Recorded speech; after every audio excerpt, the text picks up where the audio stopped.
feel bad for them coons in the White House who are in there tap dancing for massa, wearing bow ties, shinning and grinding, laughing like nothing is funny. I ain't afraid of the spooks that sat at the door.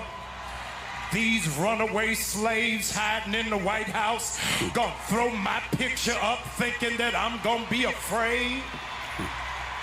So, solutionaries, that was Pastor Jamal Bryant having a word about some of the African-American folks, black folks, people of color, whichever name, right, that were invited to the White House for a Black History Month celebration. Few things to unpack there. First, if you're a pastor and you saying that type of shit at your attacking other people, not people that are in opposition to your faith, but are people that are in opposition to your political values or your political leanings, you a fucking dickhead. There's like not even nothing else to say. You're a clown. It's not even a joke.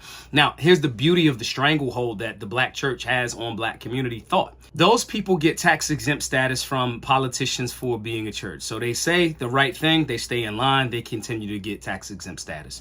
These guys will be the same people that'll let transgender, gay, homosexuals, which are literally in opposition. I'm not judging. I'm saying that value system is in opposition to homosexuality. Sodom and Gomorrah got destroyed.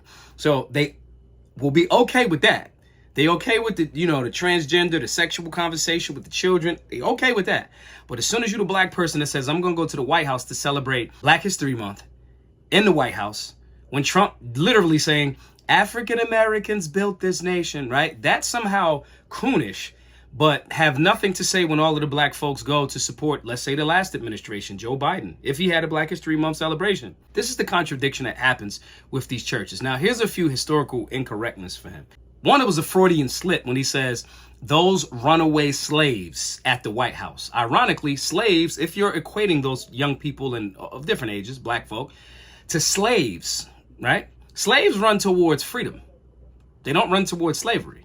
So runaway slaves running to the White House is ironic, Freudian slip. That's one. Two, being a runaway slave, that would be a good thing, correct? If I'm a slave and I'm trying to get away like Harriet Tubman and getting other people to freedom, that would be a good thing. So they tell on themselves, right? It's fucking cringe as the statement is, the Democratic plantation. This is exactly why that statement exists. Because people like him use their platform to tell black people you can only think this way and don't you dare get off this Democratic plantation. Is it overused? Is it overdone? Is it some goofy shit? Absolutely, right? But it speaks to a legit truth that his Freudian slip just exposed right then and there. Also, he said, I'm not afraid of these spooks who sat by the door. If you ever read the book or watched the movie, The Spook Who Sat by the Door, it's the story of a dude, a black dude. Politicians made moves, so the CIA had to let black people in. He got hired. He works in the mailroom. He has access to all of this information. He learns this shit. He lives and works for the CIA for however long. He decides to leave and says, I'm going to go back and help my community.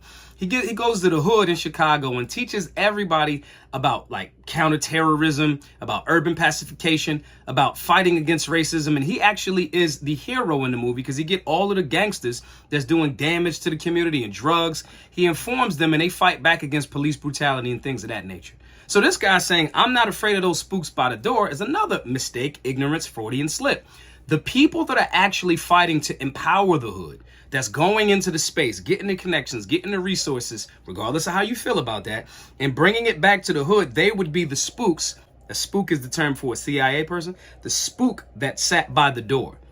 So when you read the book and listen to and watch the movie, you see that his statement is out of whack. No different than the people that say, oh, you were Uncle Tom. In the book, Uncle Tom was the hero because he didn't sell out. But they didn't read the book or watch the movie or anything like that. My point here, guys, is don't listen to these weirdo old heads. There's a bunch of women in the audience. I didn't see, to my knowledge, I didn't see any what looked like straight, strong men in that audience. And this is why the black church has failed miserably for a very long time in doing outreach and connecting with communities, so-called communities of color across the country. Because instead of you talking about the word and the faith and the system, you're taking that time to leverage your platform to attack people in a place where they said Trump's going to get rid of black history. DEI is going to be gone. This, that, and the third. Not DEI as it relates to people unqualified, but you guys turn that into anything that's black, they're going to get rid of it. And he has the celebration, invites the folks out, communicates with them, backed up by policy. And then you say, oh, well, these guys is coons. No, it's just weirdo shit. Don't listen to these people. I'm telling y'all, break free from that matrix. That does not mean you have to be a Republican. I'm a libertarian. That does not mean you can't call a goofy shit for what it is if you still want to be a Democrat. Democrat, Republican, independent, libertarian, doesn't matter. When you see bullshit, you call the balls and strikes right up the middle as you should. But I don't know. Maybe y'all just think, Maj, you just hate Democrats. Maj, we never seen you in church. You hate the church. Maj, maybe you work for the Illuminati. Whatever you think, put it in the comment section below. If you get me right, you get something right and you stump me, I'll agree with you because I'm objective. You get something wrong, the solutionaries and myself might drag you in that comment section. It's completely up to you. May the odds forever be in your favor. Also, make sure you go over to solutionaryuniversity.org. We have an entire membership for people that want to learn to be well-rounded and have a solid understanding of history, what the Republican Party means, what it came from, what libertarianism is, what independence is, what all of that other good stuff, right? We have a civics class that everybody should take into and take heed of the information because it's much more difficult to trick somebody that's informed, especially about the civic process and getting empowered.